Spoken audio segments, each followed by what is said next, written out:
Recording then. Okay, cool. Okay. Welcome everyone to the Edinburgh Entrepreneurs Sports Tech panel. We have three people with us today. First of all, we have Enri Chantal Strobel, who's an innovation project manager at GERMANTECH in Berlin, Germany. GERMANTECH is Germany's one-stop collaboration shop for European startups. As the former founder and CEO of HorseAnalytics, she empowered equestrians to monitor and improve the health and training of horses by allowing them to make advanced data-driven decisions alongside their whole life cycle, fusing proven IoT applications and AI with cutting-edge equine science.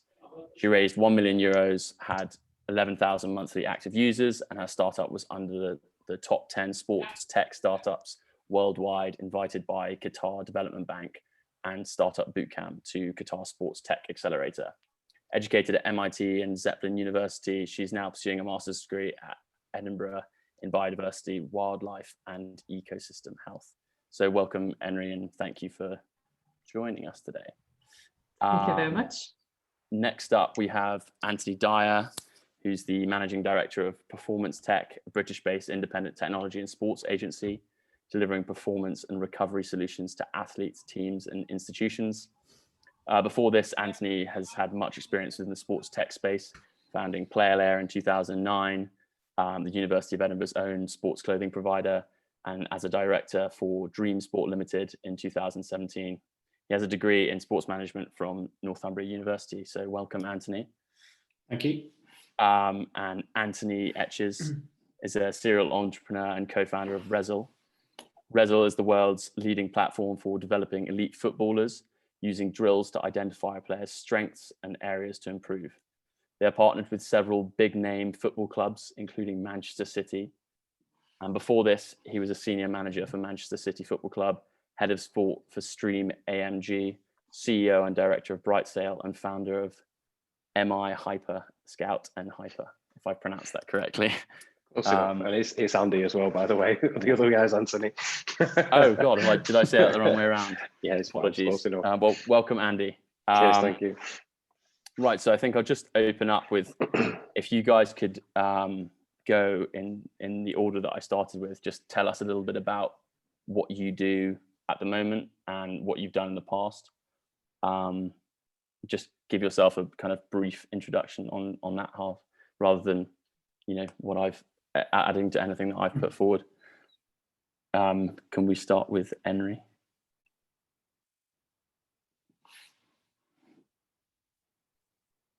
So I think you're muted. Yeah, now I'm allowed to unmute myself. I wasn't before. So what am I doing? So there's so many things I have been doing. Currently, I'm actually conducting an accelerator program for GERMANTECH. So we have the Italian trade agency that tries to promote Italian startups coming to Germany. And this is a program that I am currently conducting together with them. So we're week 7. Next week, we're going to have a kind of a demo day. So that's very exciting. But other things we're doing, entrepreneurship programs for big corporates like VW, for example, but also company building. So this is what I do in my daily job now. But beforehand, I was CEO and founder of HorseAnalytics, as you already mentioned. And there was basically doing from just getting the team together to financing, to running the product, everything. So, yeah. Okay, awesome. And then Anthony. Okay, no problems. Nice to meet everybody.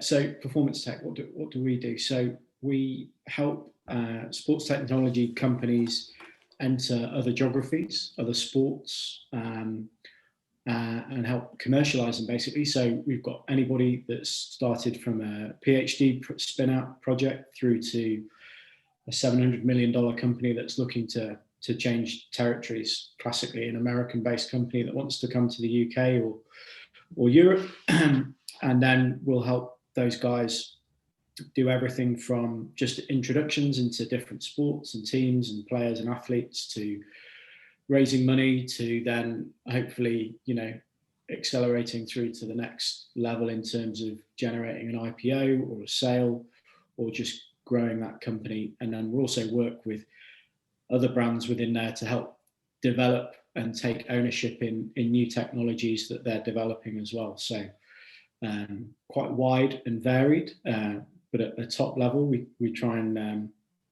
help bring the dollars in off the back of some phenomenal ideas and phenomenal technology. And Andy Etches, who'll speak next, that Rezel are our leading company that we work with at the moment, and it would be great to hear from him from the tech startup point of view. Andy, do you want to take over? Yeah, sure. That's kind. Yeah, Anthony does a fantastic job with this, by the way. My role in Rezel is I'm sporting director. I'm one of the founders.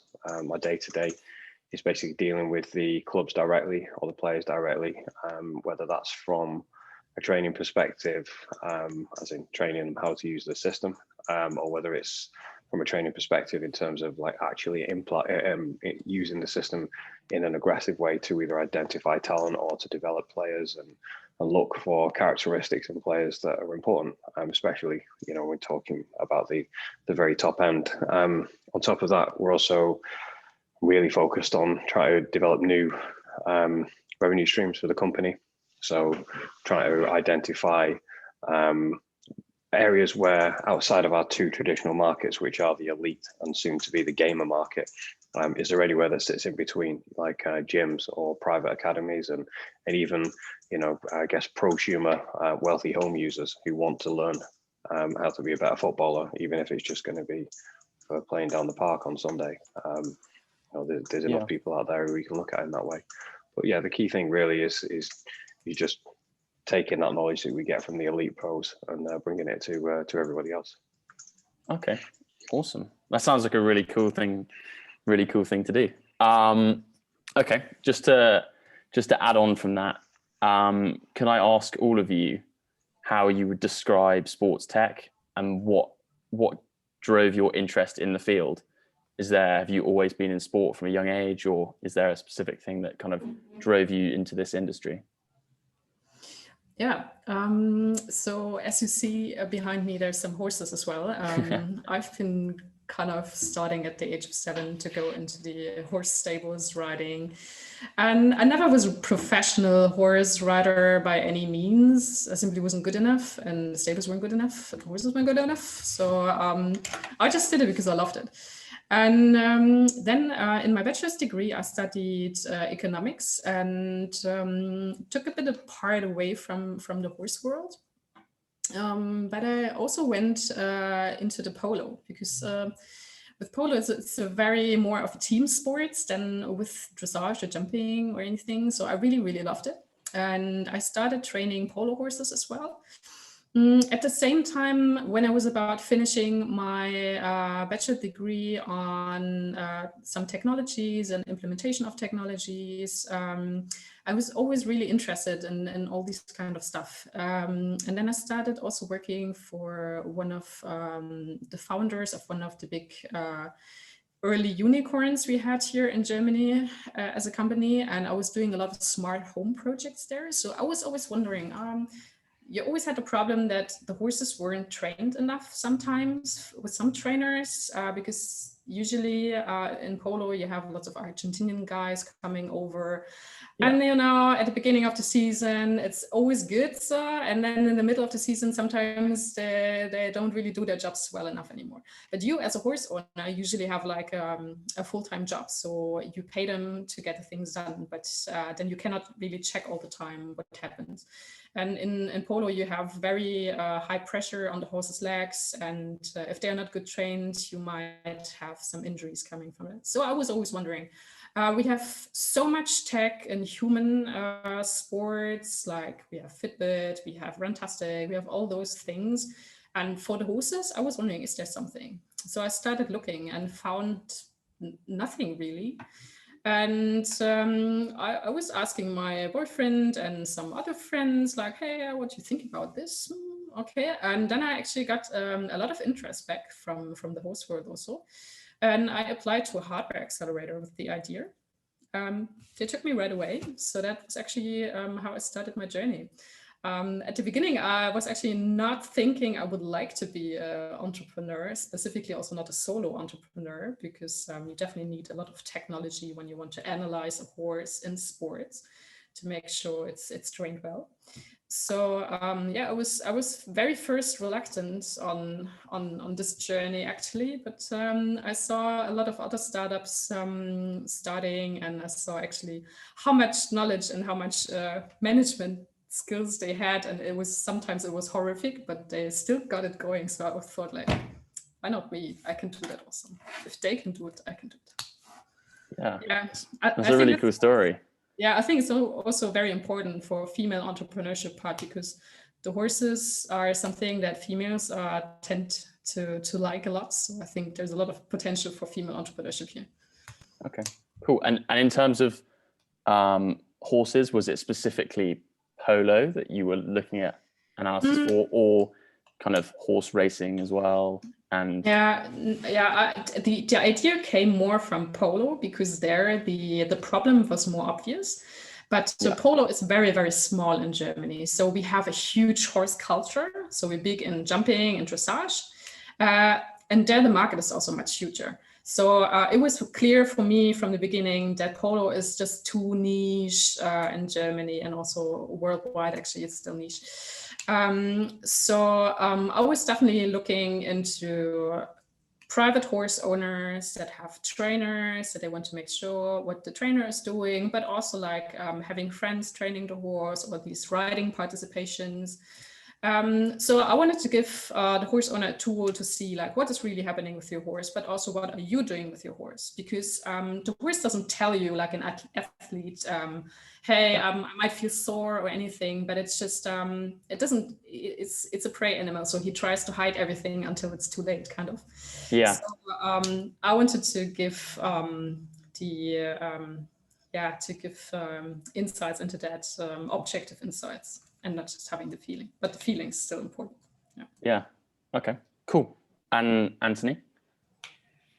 Yeah, so great answer, by the way. I think we should definitely talk afterwards. It sounds like there's some amazing stuff going on there.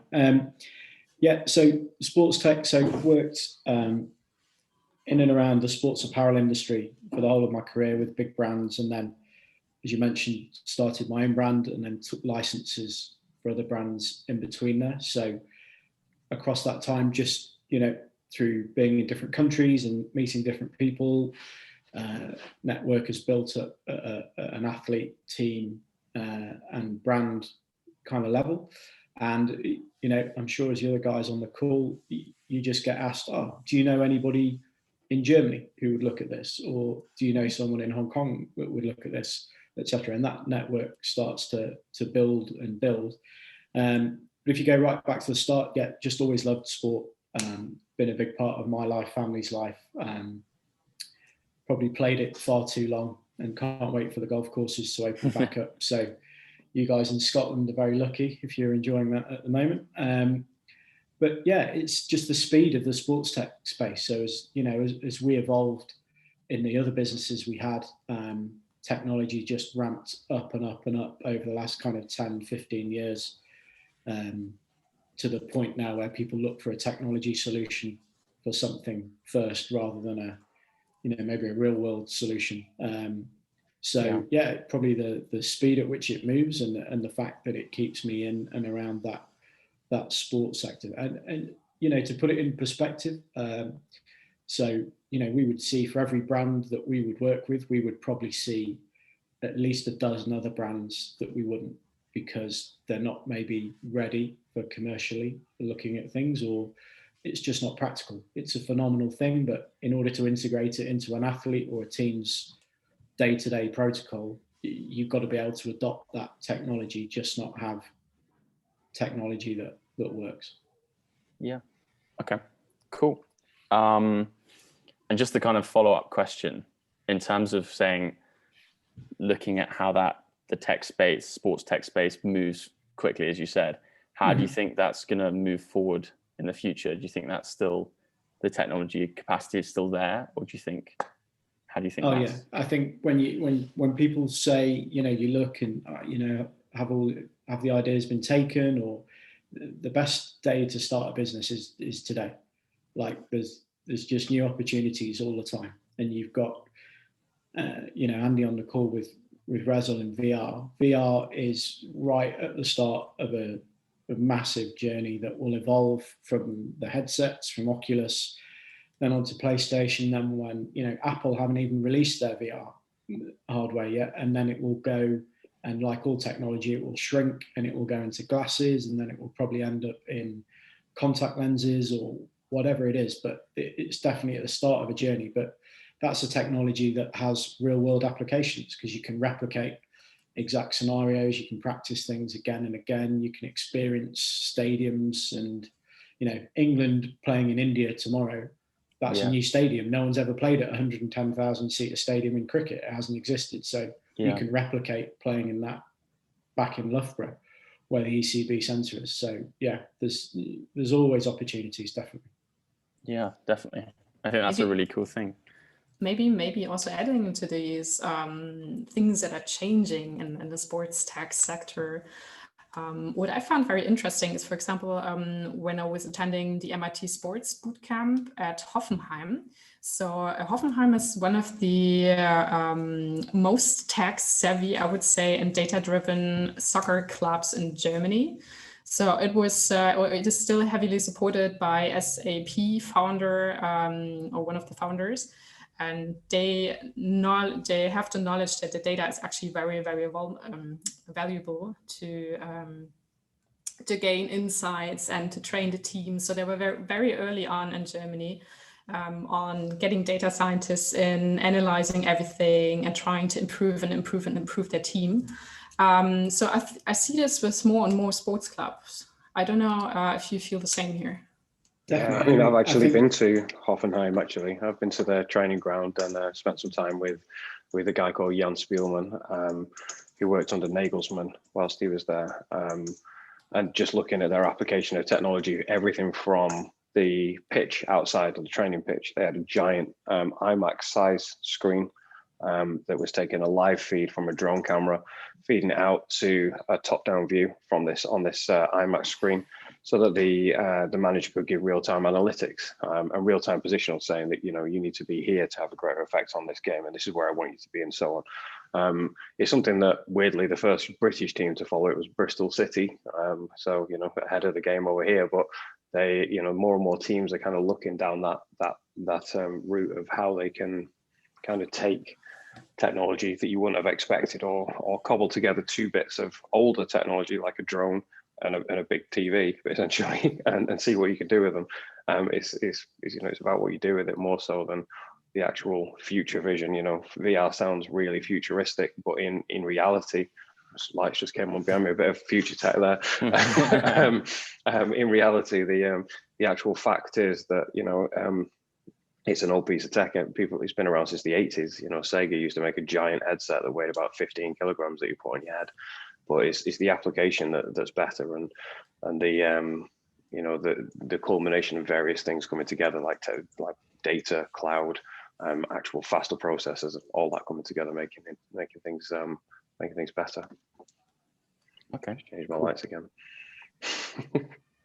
Just to follow on from that, I think something that will follow on from referring to as we've talked about the acceleration of the sports tech industry, what do you all think the biggest risks are to the sports tech industry in the future? A lack of adoption, I think. I know in football, I don't know whether it's the same for everybody, but there are certain coaches out there who are unwilling to accept that technology can make a positive impact on the game.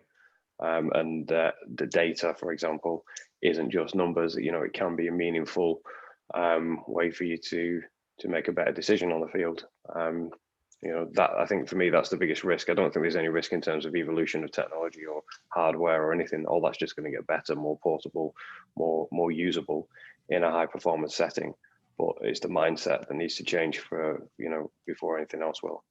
I think this is super obvious in the horse sector. Sorry. Yeah, no, I can imagine. Yeah, I think it's also a generational problem because, for example, here in Germany, we have at the amateur sports level, we have lots of women. There's younger, and there's like all the generations.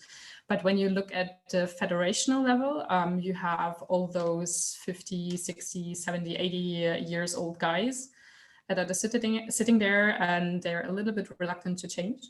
And I think that is very serious problem actually in Germany, because we are very tech savvy in general as a country. So we have all these mid-sized enterprises. We would actually be very well fitted to go forward in doing some IoT for horses and improve, because we are actually one of the leading horse riding nations.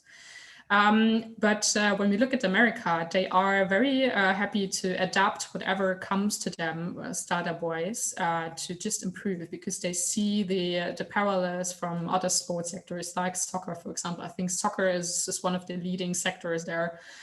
In esports, probably. So I really fear for the German horse sector in means of competitiveness, because they are really reluctant to use those technologies. For example, we tried at the very beginning to figure out if we want to go top down or bottom up with our product, to do co-development with the very high level professional horse riders, but unfortunately it's very hard to make them understandable what a co-creation of a product and co-development means, and that you cannot just throw them the product and say it works, because you need to have data to work together and see together how you can improve things. And this is something that wasn't understood back then when I started HorseAnalytics. So that is definitely a fear I would have for this sector. I think sometimes you need a big partner to break that door down, to make them pay attention. I mean, we're actually doing some work in Germany at the moment with the German Olympic Committee, and we wouldn't be there if it wasn't for Intel, which is a partnership we've got. And when we first approached, we've approached every Olympic committee in the world, and then we've basically been brushed aside. But when we walked through the door with Intel, all of a sudden people started listening, and it didn't matter if we said something crazy. People were quite willing to have the conversation. Whether something will come of it is a different matter. But I think in general, Andy, I think you'd say no one wants to be first, but everyone wants to be second. Well, not only that, everyone does want to be first. That's the crazy thing, but they don't want to take the risk that first brings with it. You know, and when I worked for Man City, they prided that they didn't care whether they were successful. They just wanted to be first. You know, if you spent a large amount of money on a platform or a product, didn't matter whether it worked. It just mattered that they were the first to market, because that's what they built their reputation on. You know, leading technology, bleeding edge. So we got to do some really cool stuff. You know, some absolutely leading edge stuff whilst we were there, but the other clubs wouldn't risk. But Man United will wait until it's a solid market, then they'll enter.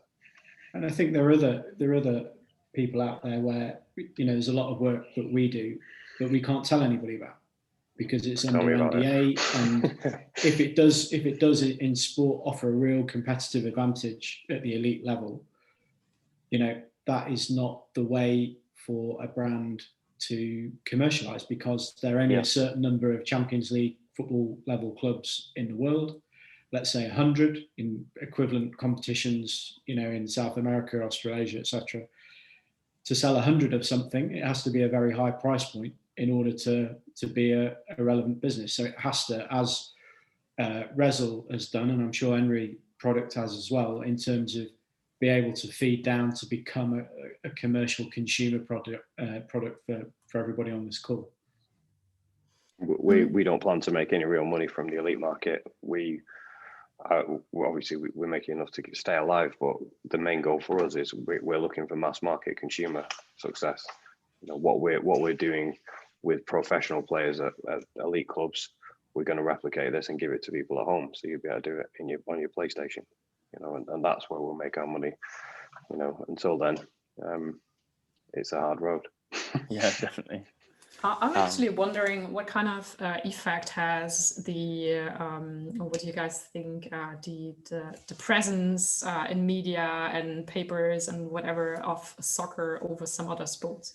Because I fear that, for example, we are losing a lot of visitors, a lot of on media screen time for competitions. And this is also putting a lot of pressure on big horse show riding events, etc. So there is a lot of sponsoring moving away from horses. So I think on the one hand, it brings a lot of opportunity to just change a few things around to make it more attractive to visitors and viewers. But on the other hand, well, I don't know. It might also have a negative effect on some money, for example, what you said on media coverage, where when you want to have sponsors taking some risk and taking some actions, it's harder to argue with them. Yeah, I think, I mean, I don't know much about the horse world, but I think you might be more likely to pick up a private benefactor to help than a sponsor or a powerful stable. Yeah, just say for the record, by the way, I was actually looking at HorseAnalytics the other week. And I was like, that's a really nice user interface. So, we were looking at great examples of how to present data, and yours came up. So just wanted to say well done on that. It looks cool. Well, thank you. Just as a side note to everyone watching, if you've got any questions, please do put them in the chat. I know Harrison's put a message in there, but I mean, it doesn't always come up. So if you do have any questions, just pop them in the chat. Okay, and now to more, I think, a more of a organizational and focusing on the business itself. I think just hearing from all of you who have, because you've all been at the top of a business, what do you think the most important thing to your organization is in terms of like a mission, your vision, or your values? What do you think the most important thing is in succeeding? I think it's a hard question for me to answer because I'm not running HorseAnalytics anymore. So there was a dispute in our shareholder circle, which is why I was leaving, and actually it was took over by one of my longest employees. So personally, I don't have a vision on HorseAnalytics right now anymore. But I think what was the holy grail for us at that time was having something that is, for example, like when you have the ID for your animal, like also horses, but also cats and dogs. It's just a very teeny bit of thing that goes under the skin. And we always imagined that it would be very cool if you would have something very small, not invasive, not bothering the horse in any kind of way, that is easily to charge, or has a very, very long battery over the whole lifetime of the horse. And you could just send vital data from within the horse. So that would have been the most amazing thing that we were looking forward to. But it's the battery has really its problems. So I think there will be a lot of technological development still upcoming that allows for this in, I don't know, 10, 20, 30 years. Because with the horses, you always had the problem that they would actually not like you to attach things, or they would actually try to hurt themselves, or you would always have this human owner worrying about the horse when you attach something somewhere, and that was always a problem. Yeah, definitely. So do you think having that kind of horse first attitude was a big driver of the company, and having that to show individuals that you have that value, you share that value with them as well? Yeah, it was horse first, of course, because that's how it started, me wanting to not have horses hurt where it doesn't need to be, where it's not necessary. Well, it's never necessary, but and the other thing was also opening up the sector to understand that data is not an enemy and technology is not an enemy, but rather it can support you. And there's so many ways it can support you. Also looking at management software, how it can improve your life.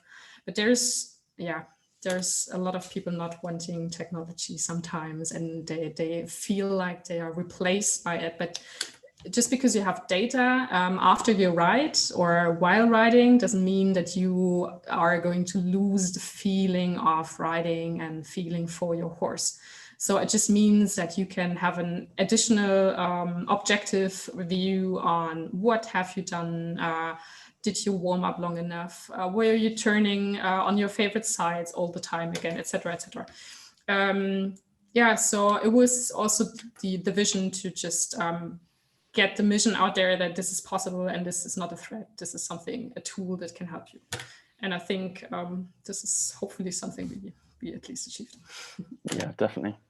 And Anthony, what do you think the biggest kind of most important thing is to everything to the organization? I'd say it's probably two things. First thing is the people in the organization. It's an obvious answer, but whether your team's 3 of you in a room somewhere or virtually, or your team's 300 people, it's just it's the quality, and then the people that you bring into your organization, you give them the ability to hire other good people, because very quickly in a startup you go away from being the person that knows everyone and hires everyone. You still know everyone in your organization and make a point of doing that, but you don't hire everyone necessarily. So if people have got the ability to make good decisions, so for instance, we always used to look to hire people who'd been captains of either sports teams or led charities, or had been in positions of organizing societies. We placed a great value on that, because that just says to us that people turn up on time, they'll do the hard yards, and they're not just turn up on a Saturday and play. They've actually organized it during the week, which is a key part. And the second thing is only working with quality products and quality suppliers. So a product can be a physical thing, it can be a piece of software, or it can be a mechanism to get something to market in a better way. So a better way of people buying things or engaging with technology, etc. But I'd say they're the two things: people and quality product. Okay. Yeah, definitely.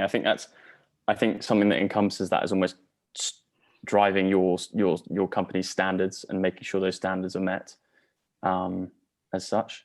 And then Andy, what would you think is the most important? I think that last bit that you just said, to be honest with you, for us internally, it's relentless pursuit of standards. There's no acceptance of second or it's all right. It's all right isn't passable. It has to be, if we're going to put something in front of like the world's best footballers or the world's best athletes in their chosen sport, it's all right isn't going to cut it. And not in a brutal way, like we'd actually dead friendly with our devs and everybody who works with us. But what gets released is only what is ready to be released. We don't put anything out unless it's gone. So we are quite we're quite focused on that, and anything less would damage the reputation of the business and mean that we weren't around. The reason why we are where we are is because I know I can drop the kit at England Rugby tomorrow or last week like we did, and we'll get that acceptance because they treat it as as a performance product. Yeah. Okay. Yeah, definitely. I think just the question: how do you think that? How do you drive those standards? I know, Anthony, you've mentioned making sure you hire those people who have been in, been in those leadership roles before and understand what you're trying to do. Is there anything else that kind of contributes to that? Keeping I think the standards high. By getting the right people in, they by default maintain those standards. So everyone holds each other accountable. It's not like you constantly. I wasn't a fan of having constant performance review meetings with people and things like that. It's got to be within the company that it's not. You just don't accept that. It's not a factory job. You can't just put it down and I'll start my next shift tomorrow. You've just got to do what's required and set achievable deadlines. We always let people set their own deadlines pretty much, because and challenge them. Is that a bit too quick, or should that be done slightly later? Because otherwise you're just setting things up for for a full. Sorry, Andy. I was just going to say, I completely agree. I think in like the development world, if you set a deadline for a developer, they're going to be rushing to meet it. But if you let them set it themselves, you're likely that it will be done correctly first time round, because no one's going to be rushing. Fewer mistakes will get made. And obviously we put that trust in them to make sure that that happens. And when QA comes, it's usually quite easy, because it is a case of that's slightly broken, but we know we can fix it.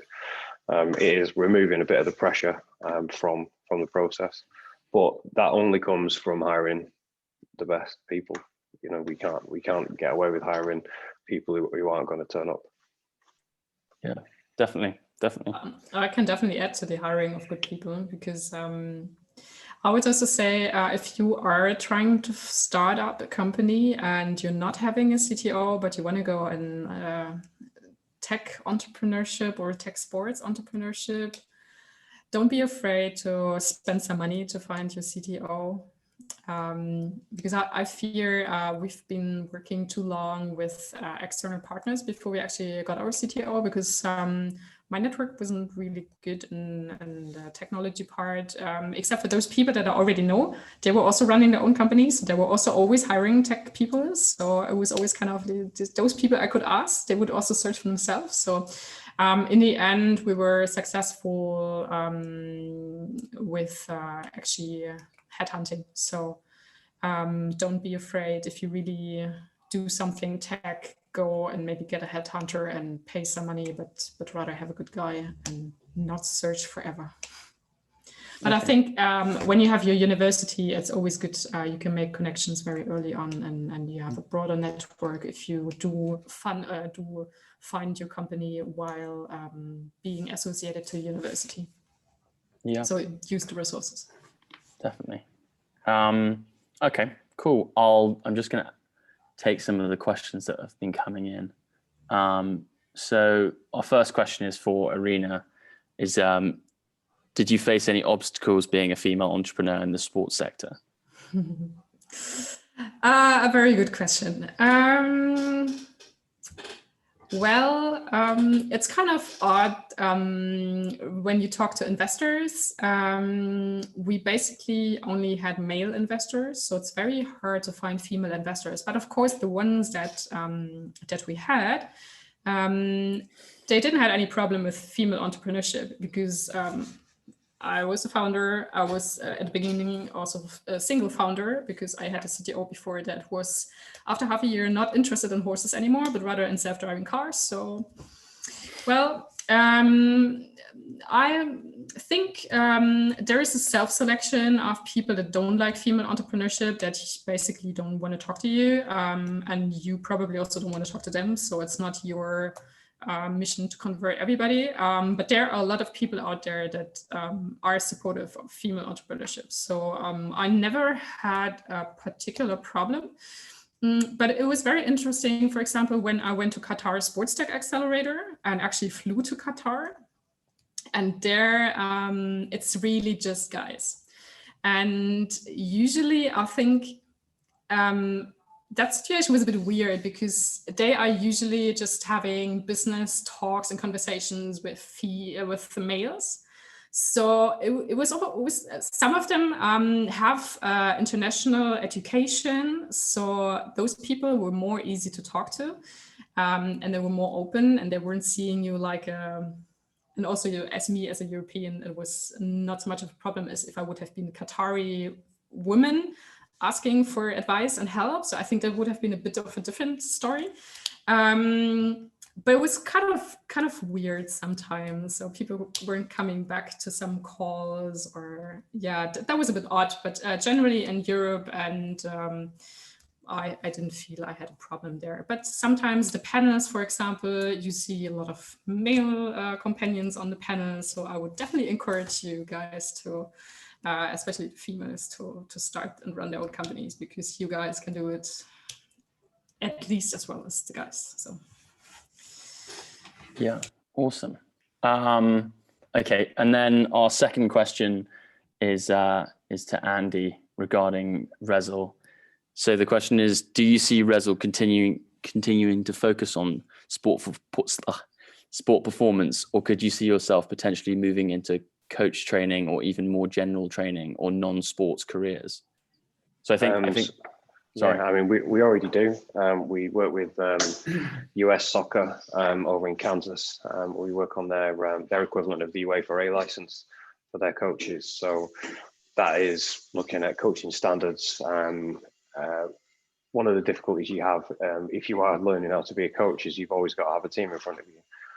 And that's always not possible, especially in the middle of Kansas. Like their training facility is literally in the middle of Kansas. It's not the easiest thing to get to.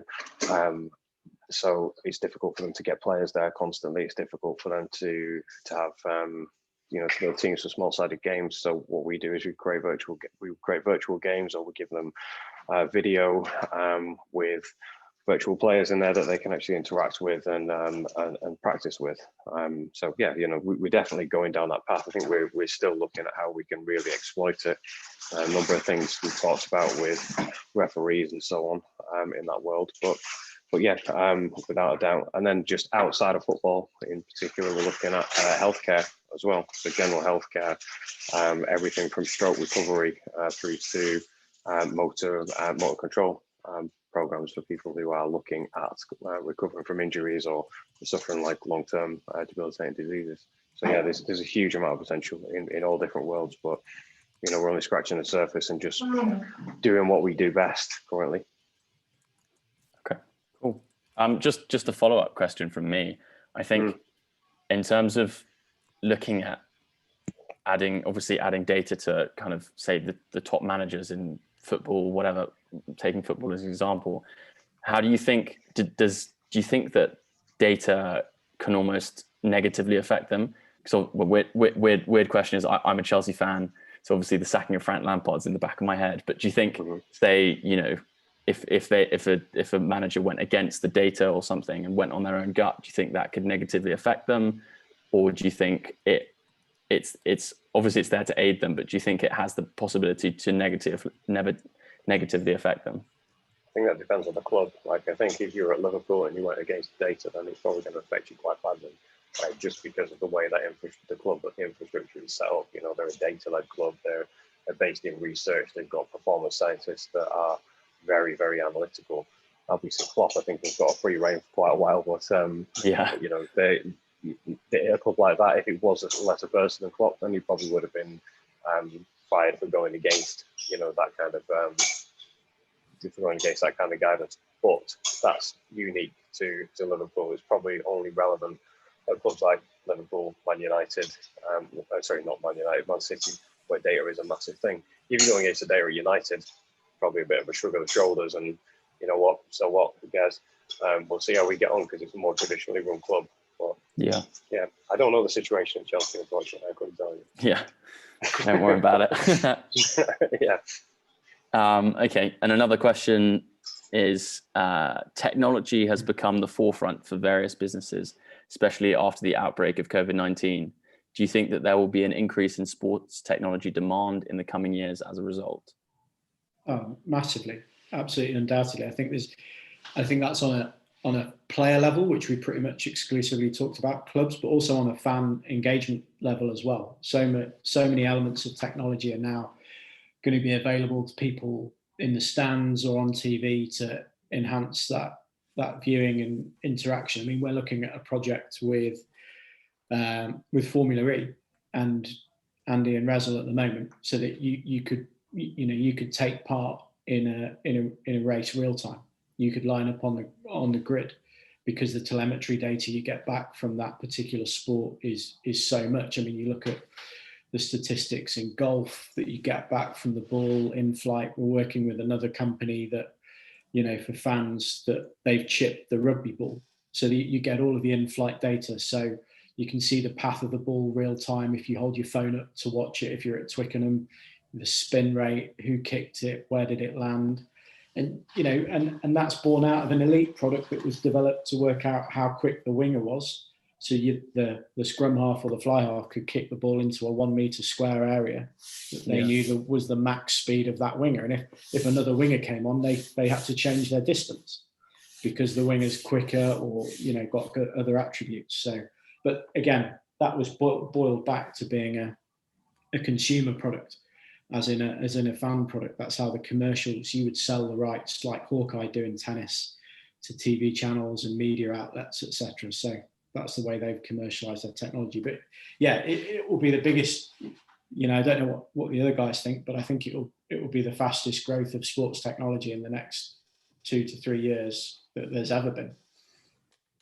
There's something I would actually hope for the equestrian sector as well, because we have those video technologies and actually videos that can follow you, and usually you have quite a big of a distance traveling until you reach a very good trainer. So I can definitely imagine that there will be some kind of Skype live video training where you just have a headset and your trainer, I don't know, somewhere across the country is telling you what you should be doing with your horse, giving you tips and really professional tips. I really would love to see more of these things. And what you said about the kind of the enrichments of information also on live sports that happens, I think there's some examples also we see here with the horses again. For example, when you look at Aachen, there's one big riding event where you can actually see and compare like which horse was taking which route, why were they faster. You can compare it to the fastest horse that already went through the course. So I think that is just getting everything more exciting for the visitors, the viewers that are actually looking at things. So I think there's a good potential. Also, in preparation of this, I was actually talking to a guy that was doing sales much more easily on a global scale because of COVID, because now he didn't need to travel and have those travel costs to all around the world to actually pitch in front of clubs. So he now just has a call with them, pitches, and can sell his product, which is a management software for clubs. So there are a lot of cool opportunities that are just happening now. So, and I don't think it's only in the sports sector, it's all across. Okay, cool. And Andy? Sorry, apologies. I just got distracted then by an urgent broken thing. Sorry, I missed the question. Technology has come to the forefront for various businesses. After COVID. Yes. Because of COVID, do you think that has? Yes, apologies. Yeah, we've actually we've had to create a brand new platform because of COVID, because our work generally means meeting players at the training ground week to week. Before this, I was at every single training ground in the country on a regular basis, but we're not allowed through the door now. So how do we still engage with the clubs? How do we still deliver what we need to do? How do we remove the fear of the headset, even though it's antimicrobial and we do all kinds of other safety things on it beforehand.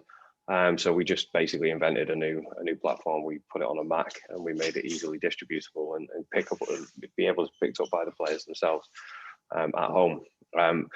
That is something that COVID, I think, has driven in a lot of teams, a lot of companies like us, in the need to develop something that is, much more rapid to deploy, much more focused on ease of distribution, not requiring travel, all kinds of stuff like that. And all those kind of pressures are always going to drive innovation. If you all of a sudden are constrained, you're going to create your way out of it, especially as a creative business or an innovative business.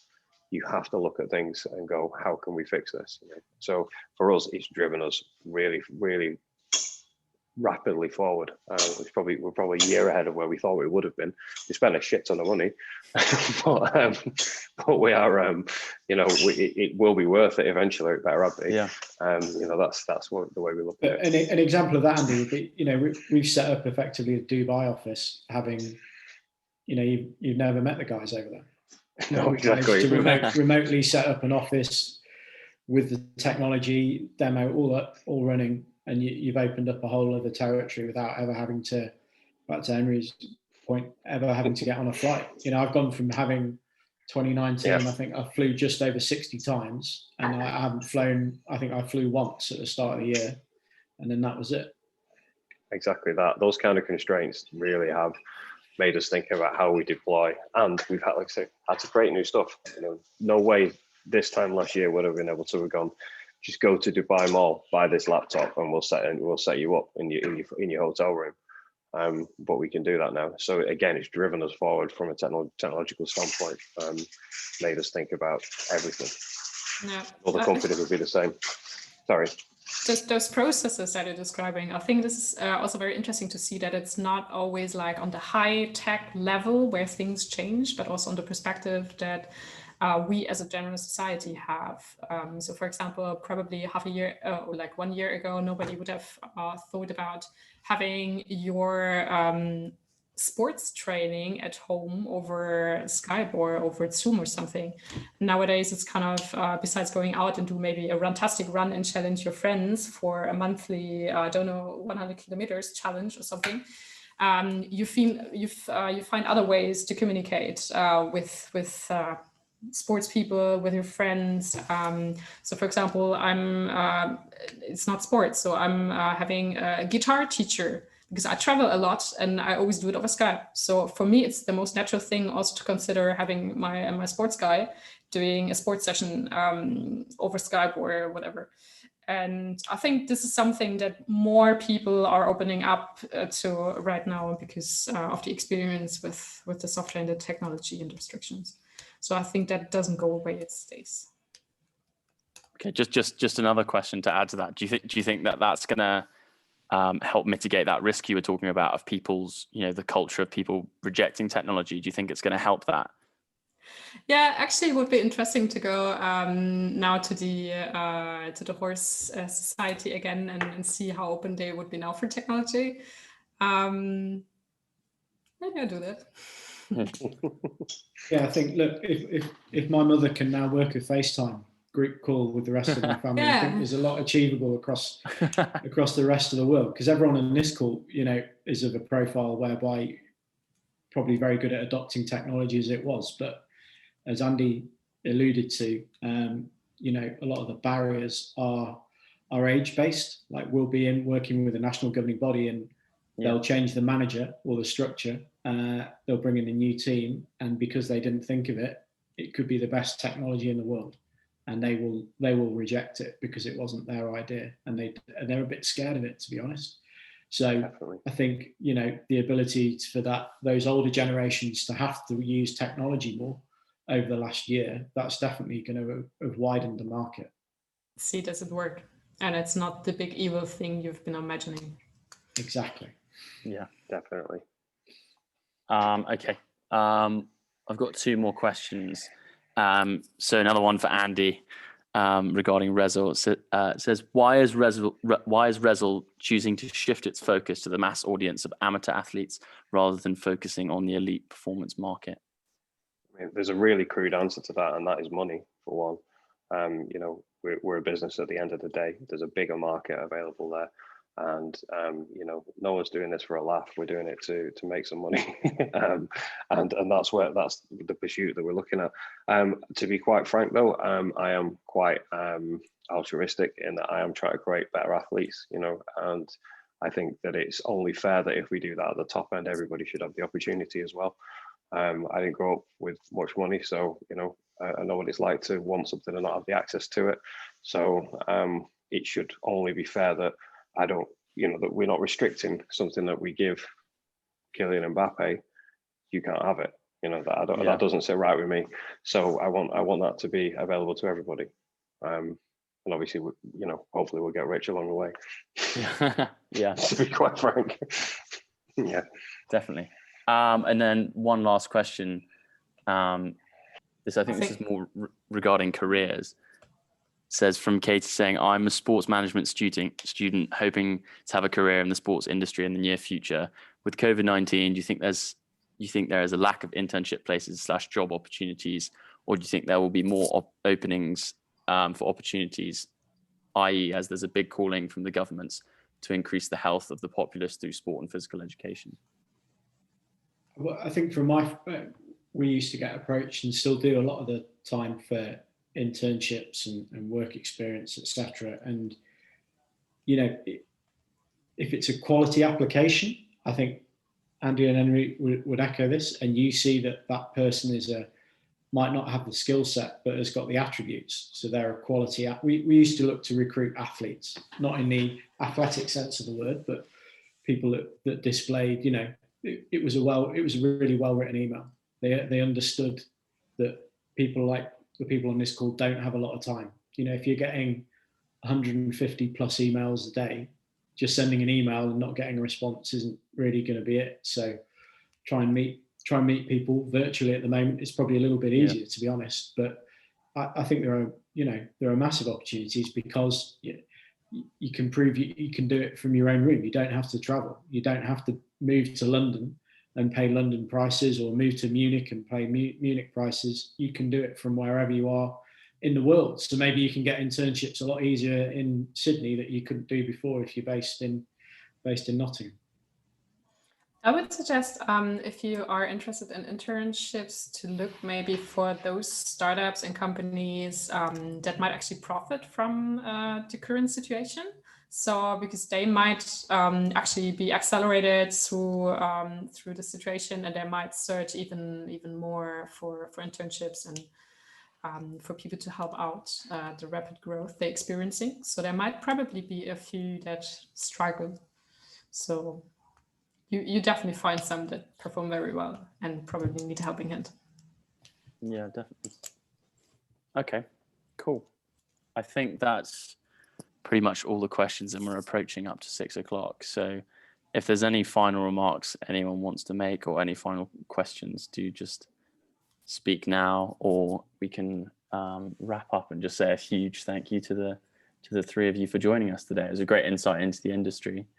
And I think it's definitely changed my kind of viewpoint of how much data is actually like accelerating in sports. I genuinely didn't know, as like, especially talking about Liverpool and Man City having that massive data drive in football. But yeah, so thank you very much for joining us today.